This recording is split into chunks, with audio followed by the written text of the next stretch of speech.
Everyone, कैसे हो आप सब। स्वागत है आपका अपने चैनल टीचिंग विद बानी में। फ्रेंड, जैसा कि आपको पता है, रोज शाम 8 बजे हमारे चैनल पर हिंदी की क्लास होती है। उसके अकॉर्डिंग हम अपनी आज की क्लास को स्टार्ट करेंगे।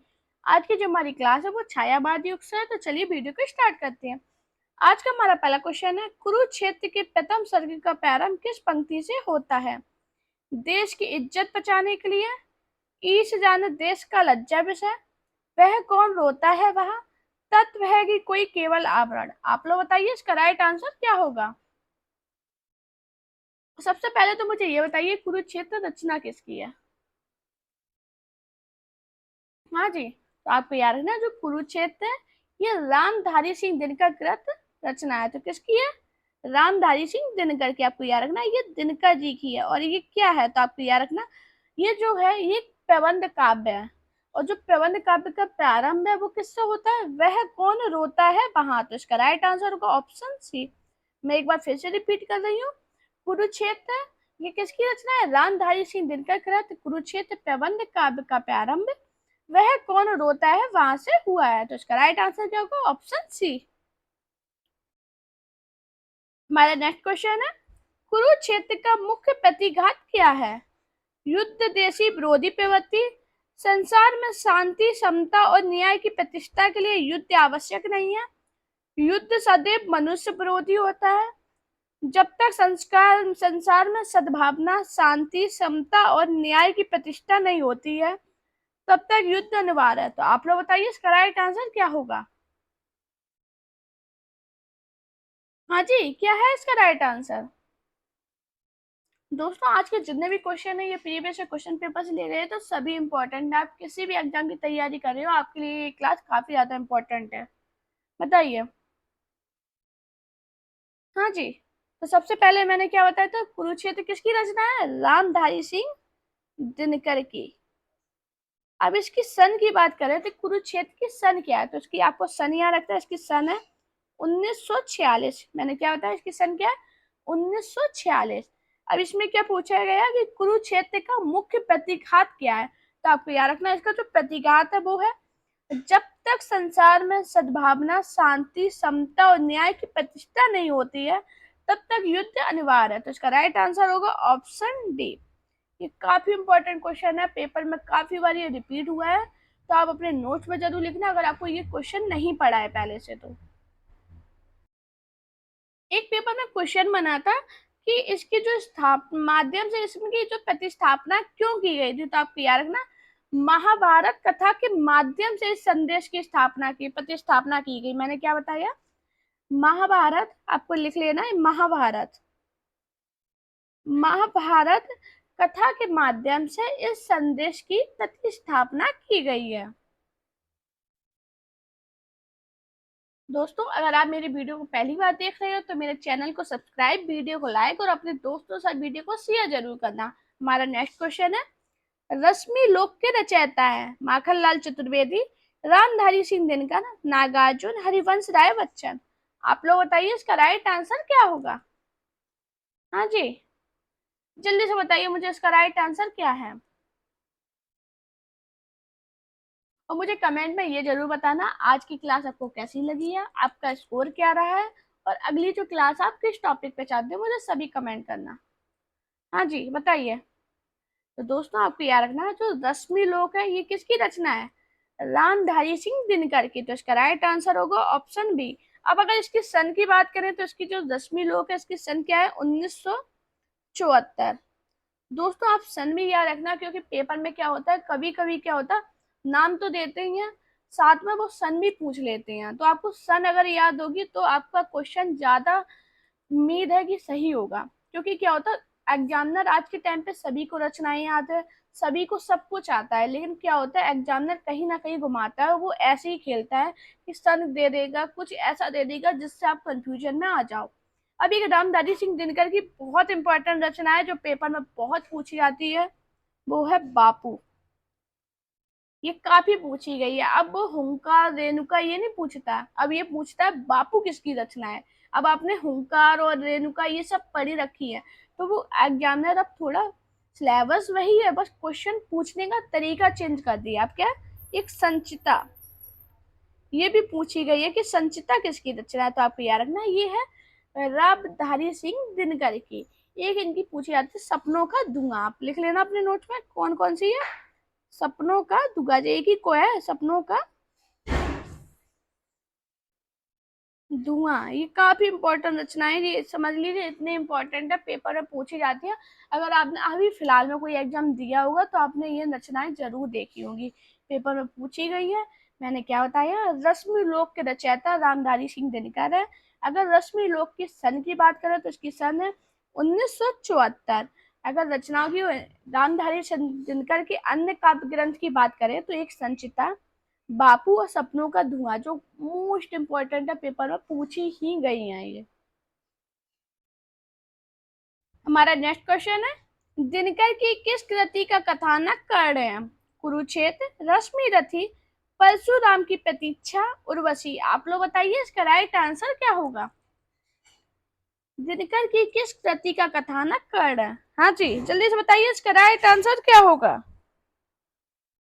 दोस्तों आपको याद रखना, जो रश्मि रथी है इसका जो कथानक है वो है कर्ण, तो इसका राइट आंसर होगा ऑप्शन बी। अब रश्मि रति के सन की बात करें, मैंने क्या बताया, मैं आपको सभी की सन जरूर बताऊंगी क्योंकि क्वेश्चन आप सन से बहुत घुमा के बने हैं। तो आपको याद रखना, जो रश्मि रति की सन है वो है 1952, बहुत पूछी गई है ये सन। बाकी आपको याद रखना, दिनकर की किस कृति का कथानक कर्ण? रश्मि रथी का। अब आप सोच रहे हो कुरुक्षेत्र की कथानक क्या है? हाँ जी, मुझे जल्दी से बताइए कुरुक्षेत्र की कथानक क्या है। तो आपको याद है ना, जो कुरुक्षेत्र की कृति का कथानक है वो कौन है?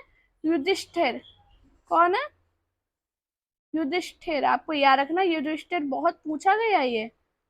सबसे पहले तो युधिष्ठिर लिखना ही पूछ देते हैं, कि आपने देखा शुद्ध वर्तनी में युधिष्ठिर पूछा जाता है कि कैसे लिखा जाता है, तो आपको याद रखना युधिष्ठिर ऐसे लिखा जाता है। अब क्या है, परशुराम की प्रतीक्षा, इसके कथानक कौन है? तो आपको याद रखना, इसके जो कथानक है वो है परशुराम। हाँ जी। परशुराम की सन की बात करें कि परशुराम की प्रतीक्षा की सन क्या है, तो कितनी है? 1963। मैं एक बार फिर से रिपीट कर रही हूँ, अपने नोट्स में लिख लीजिए। दिनकर की किस कृति का कथानक कर्ण है? तो आपको याद रखना रश्मि रति। रश्मि रति की सन की बात करें तो इसकी सन 1952 है। अगर कुरुक्षेत्र पूछ लिया जाता कि कुरुक्षेत्र की कृति का कथानक कौन है, तो आपको याद रखना उसके जो कथानक है वो है युधिष्ठिर। परशुराम की प्रतीक्षा की कथानक पूछे जाए तो वो है परशुराम। और इसके सन की बात करें तो इसकी सन है 1963। जिसे परशुराम करके भी पूछा गया और परशुराम करके भी आपको यही टिक लगाना। हमारा नेक्स्ट क्वेश्चन है, कौन सी रचना रामधारी सिंह दिनकर की नहीं है? अध्यात्म चिंतन, दिल्ली, रेणुका, नीम के पत्ते। आप लोग बताइए इसका राइट आंसर क्या होगा? हाँ जी, कौन सी रचना रामधारी सिंह दिनकर की नहीं है? अब काफी लोगों ने दिल्ली देखा होगा, टिक लगा दिया होगा, हाँ यही तो दिल्ली तो राजधानी होगी, ये किसकी रचना होगी? सभी लोग यही सोच रहे होंगे ना, आप यहीं पे ही गलत हो। आपको याद रखना, जो रामधारी सिंह दिनकर की रचना नहीं है वो है आध्यात्म चिंतन, तो इसका राइट आंसर होगा ऑप्शन ए। अब आप लोग सोच रहे हो चलो आध्यात्म चिंतन तो रामधारी सिंह दिनकर नहीं की नहीं है, लेकिन दिल्ली किसकी रचना है? तो आपको याद रखना, जो दिल्ली रचना है ये रामधारी सिंह दिनकर की है। रेणुका रामधारी सिंह दिनकर की आपने पढ़ी ही है। नीम के पत्ते भी रामधारी सिंह दिनकर की है।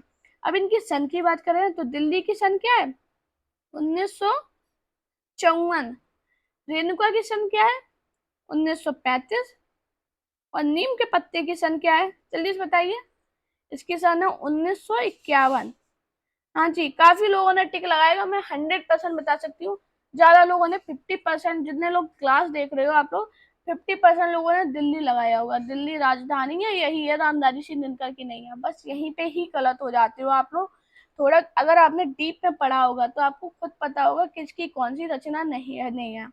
तो मैंने क्या बताया, कौन सी रचना रामधारी सिंह दिनकर की नहीं है? अध्यात्म चिंतन।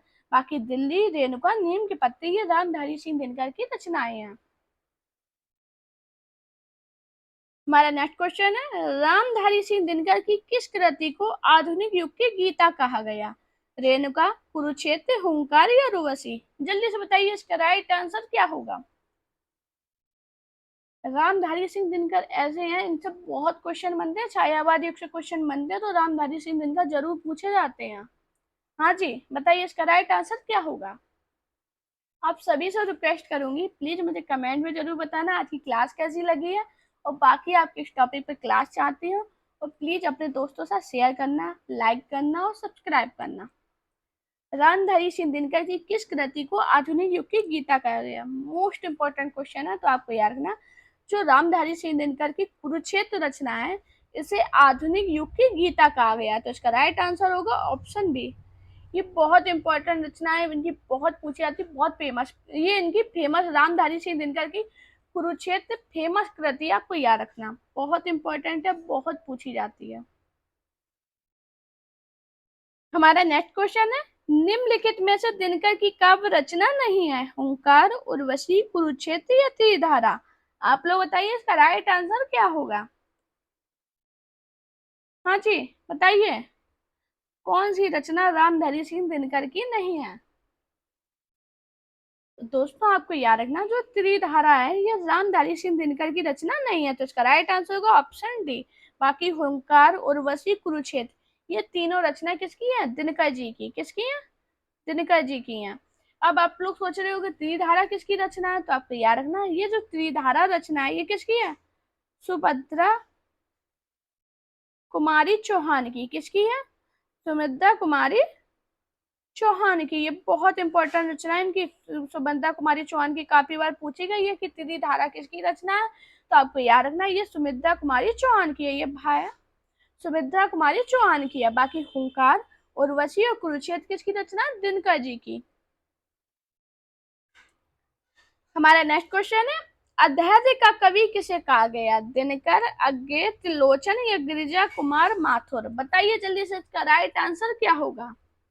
अध्याय का कवि किसे कहा गया। हाँ जी, जल्दी से बताइए इसका राइट आंसर क्या है। तो दोस्तों आपको याद रखना है, जो अध्याय का कवि है वो दिनकर जी को कहा गया है, तो इसका राइट आंसर होगा ऑप्शन ए। अब दिनकर जी से इस तरह से काफी क्वेश्चन बनते हैं, एक तो सबसे पहले यही क्वेश्चन बनता है कि दिनकर जी का जन्म कब हुआ था, तो आपको याद रखना दिनकर जी का जन्म कब हुआ था, 1908 में। कब हुआ था इनका जन्म, 1908 में। अगर इनकी बात की जाए 1908 में कहाँ पे हुआ था, तो आपको याद रखना ये सिमरिया जिले में। कहाँ पे हुआ था, सिमरिया जिला में। अब सिमरिया जिला में कहाँ हुआ था, ये कहाँ है, सिमरिया जिला मुंगेर, और ये मुंगेर कहाँ पड़ता है, तो आपको याद रखना जो मुंगेर है ये बिहार में पड़ता है। हाँ जी, कोई है बिहार का सब्सक्राइबर, मुझे बताना कमेंट में। तो आपको याद रखना, अध्याय का कवि किसे कहा जाता है, 1908 को इनका जन्म, 1908 में अध्याय का कवि माफी चाहेंगे, अध्याय का कवि दिनकर जी को कहा जाता है, और दिनकर जी का जन्म 1908 में सिमरिया जिला मुंगेर बिहार में हुआ था। अब इधर से एक क्वेश्चन बनता है कि ये कौन थे, दिनकर जी हैं कौन। मैं बार बार आपको पढ़ा रही हूँ रामधारी सिंह दिनकर, तो आपको याद रखना जो रामधारी सिंह दिनकर है राष्ट्रीय संस्कृति काव्य धारा के सबसे सशक्त कवि हैं। आपको ये याद रखना, पेपर में पूछा गया, ये डायरेक्ट क्वेश्चन बना, यही लाइन पूछी गई थी कि राष्ट्रीय संस्कृति काव्य धारा के सबसे सशक्त कवि कौन है, तो आपको याद रखना वो है रामधारी सिंह दिनकर।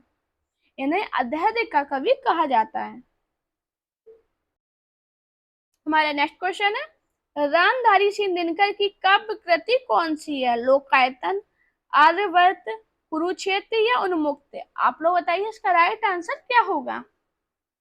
हाँ जी, रामधारी सिंह दिनकर की काव्य कृति कौन सी है, जल्दी से बताइए मुझे। हाँ जी, क्या होगा इसका राइट आंसर।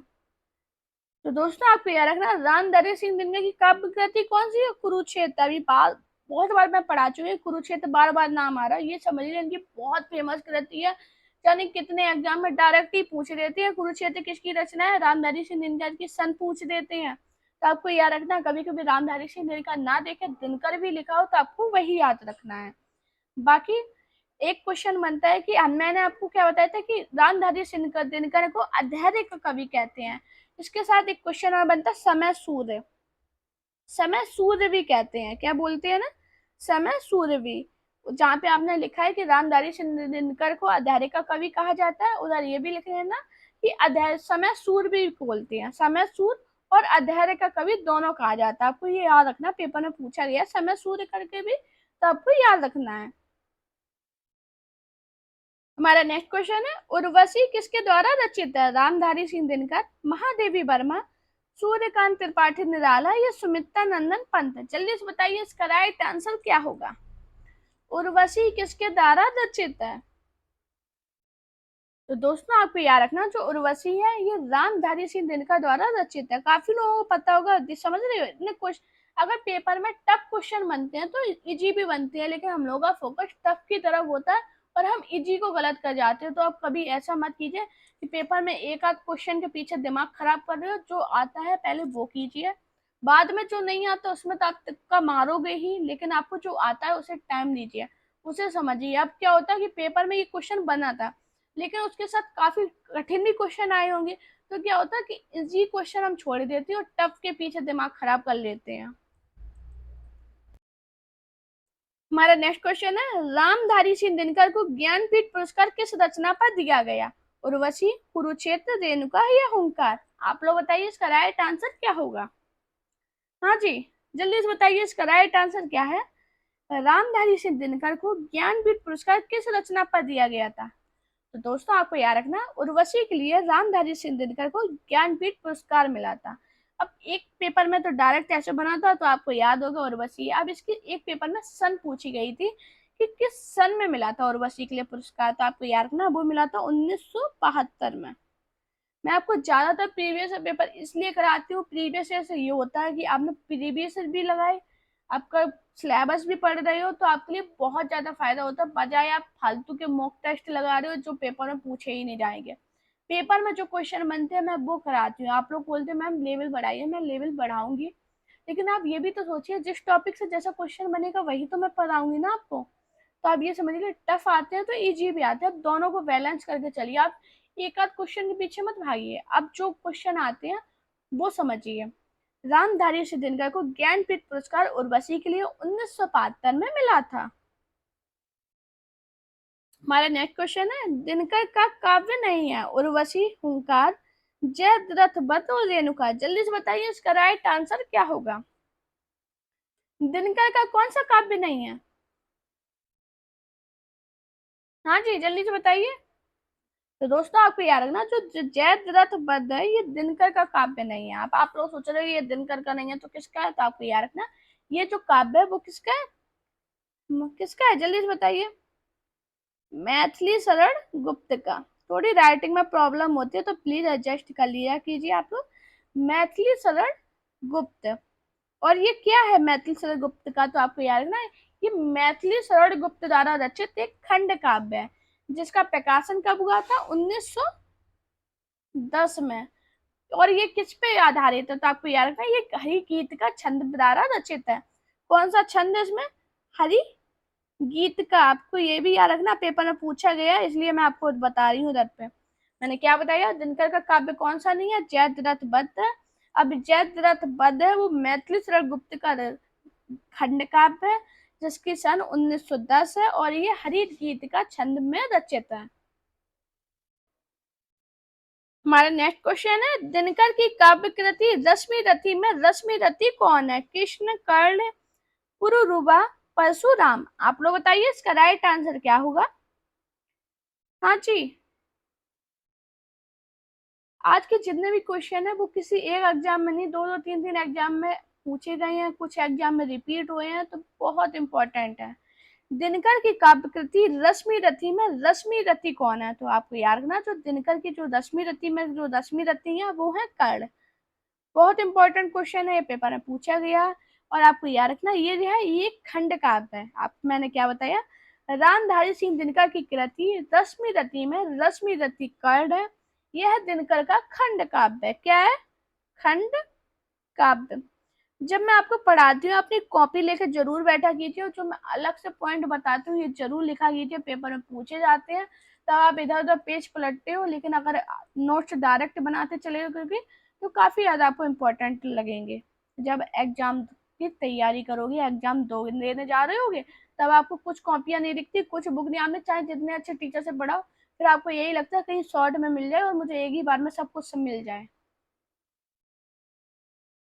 हमारा नेक्स्ट क्वेश्चन है, दिनकर के किस काव्य ग्रंथ में युद्ध और शांति की समस्या का चित्रण मिलता है? उर्वशी, कुरुक्षेत्र, रश्मि रथी या शांतिनी? बताइए जल्दी से, इसका राइट आंसर क्या होगा? हाँ जी, जल्दी से बताइए इसका राइट आंसर क्या है। तो दोस्तों आपको याद रखना, दिनकर के कुरुक्षेत्र काव्य ग्रंथ में युद्ध और शांति की समस्या का चित्रण मिलता है, तो इसका राइट आंसर होगा ऑप्शन बी। अब आप लोग सोच रहे हो कि उर्वशी के बारे में कुछ नहीं बता रही हो, तो आपको मैं बता दूं, उर्वशी रामधारी सिंह दिनकर का दूसरा प्रबंध काव्य है। कौन सा है? दूसरा। अपने नोट्स में लिखिए। जिसे गीति नाट्य भी कहा जाता है, पेपर में पूछा गया कि गीति नाट्य किसे कहते हैं? रामधारी सिंह दिनकर की उर्वशी को कहते हैं। किसे कहते हैं? उर्वशी को। हमारा नेक्स्ट क्वेश्चन है, प्रसिद्ध गीति विजय विश्व तिरंगा प्यारा झंडा ऊंचा रहे हमारा की रचना किस कवि ने की है? रामधारी सिंह दिनकर, श्यामलाल पार्षद, हरि कृष्ण प्रेमी, सुमित्रा कुमारी चौहान? जल्दी से बताइए इसका राइट आंसर क्या होगा। हाँ जी, प्रसिद्ध गीति विश्व तिरंगा प्यारा झंडा ऊंचा रहे हमारा की रचना किस कवि ने किया है? तो आपको याद रखना है, ये जो रचना है श्यामलाल पार्षद ने किया है, तो इसका राइट आंसर होगा ऑप्शन बी। हमारा नेक्स्ट क्वेश्चन है, नवीन किस कवि का उपनाम है? बालकृष्ण शर्मा, राम नरेश त्रिपाठी, माखनलाल चतुर्वेदी, श्री नारायण चतुर्वेदी? जल्दी से बताइए इसका राइट आंसर क्या होगा। उपनाम से क्वेश्चन बहुत बनते हैं और उपनाम की मैंने एक सेपरेट क्लास बनाई है जो अभी 8,000 से ज्यादा लोग देख चुके हैं, तो उस क्लास को जरूर देखिए। अभी मैंने थोड़े दिन पहले दोबारा भी आपको उपनाम की क्लास पढ़ाई है। क्यों पढ़ाई थी? क्योंकि पेपर में पूछे जा रहे हैं, उपनाम से क्वेश्चन बहुत बनते हैं, तो एक बार उस क्लास को जरूर देखिएगा। नवीन किस कवि का उपनाम है? तो दोस्तों आपको याद रखना, नवीन है वो बाल कृष्ण शर्मा। आपने पढ़ा होगा बाल कृष्ण शर्मा नवीन, तो नवीन किस कवि का उपनाम है? बाल कृष्ण शर्मा का। अब एक क्वेश्चन बनता है कि माखनलाल चतुर्वेदी का उपनाम क्या है? तो आपको याद रखना, पेपर में पूछा गया है कि एक भारतीय आत्मा, एक भारतीय आत्मा किसका उपनाम है? तो आपको याद रखना वो है माखनलाल चतुर्वेदी का। उपनाम से बहुत क्वेश्चन बनते हैं। उपनाम की मैं पीडीएफ भी आपको सेंड कर दूंगी टेलीग्राम पे, तो आप मेरा टेलीग्राम चैनल जरूर ज्वाइन कर लेना। एक बार फिर मैं सेंड कर दूंगी, जिससे पेपर में जो क्वेश्चन बनते हैं वो आप, मुश्किल से ज्यादा बड़ी क्लास नहीं है, वो क्लास देख लोगे तो ज्यादा समझ पाएगा। बाकी मैं पीडीएफ भी आपको सेंड कर दूंगी, तो मेरा टेलीग्राम चैनल ज्वाइन कर लेना। मैंने क्या बताया? नवीन किस कवि का उपनाम है? बालकृष्ण शर्मा का। अगर माखनलाल चतुर्वेदी की बात की जाए तो एक भारतीय आत्मा किसे कहते हैं? माखनलाल चतुर्वेदी को। हमारा नेक्स्ट क्वेश्चन है, प्रकाशन वर्ष की दृष्टि से दिनकर की काव्य कृतियों का सही क्रम किस विकल्प में है? जल्दी से बताइए कौन से विकल्प में सही क्रम होगा। हाँ जी, जल्दी से बताइए क्या है इसका राइट आंसर, मुझे जल्दी से बताइए सभी लोग। अब आपको मैंने क्या बोला, सन मैं क्यों बताती हूँ? सन इसी वजह से बताती हूँ, पेपर में सन से क्वेश्चन बनाइए। क्वेश्चन है 4-5 एग्जाम में बराबर पूछा गया, तो बताइए। अब उर्वशी की सन क्या है? जल्दी से बताइए। मैंने क्या बताया? उर्वशी की सन है 1961। ठीक है, अब रश्मि रथी की बात करें। रश्मि रथी की सन क्या है? 1952। कुरुक्षेत्र की बात करें तो उसकी सन क्या है? 1946। और रसवंती की सन क्या है? जल्दी से बताइए। 1940। अब इसका सही अनुक्रम कौन सा होगा? पहले रसवंती आएगा, फिर कुरुक्षेत्र आएगा, फिर रश्मि रथी आएगा और उर्वशी, तो इसका राइट आंसर होगा ऑप्शन बी। बहुत इंपॉर्टेंट क्वेश्चन है, पेपर में बहुत पूछा गया है, तो आप इस क्रम को जरूर लिखना अपने नोट्स में। दोस्तों अगर आपको मेरी वीडियो पसंद आई हो तो वीडियो को लाइक कीजिए, चैनल को सब्सक्राइब कीजिए और अपने दोस्तों सारी वीडियो को शेयर कीजिए।